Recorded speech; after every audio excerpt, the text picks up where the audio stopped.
પ્રથા થોડું ફ્રેશ થઈને રસોડામાં આવી જઈશ. હજુ ઘણું બધું કામ બાકી છે. હમણાં જ ઓફિસથી આવી છું, થોડી વાર બેસવા દો ને. આખો દિવસ તો કામ જ કરતી હતી ને. હું પણ આખો દિવસ ઘર સંભાળું છું, મને પણ થાક લાગે છે.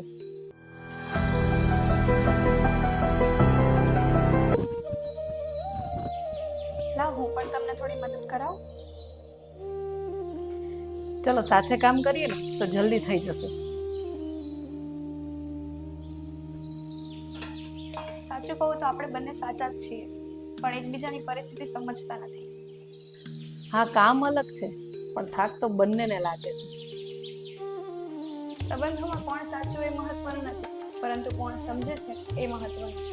જીવનમાં સૌને પોતાની લડાઈ છે, પણ થોડું સમજીએ તો સંબંધો જીતી જઈએ.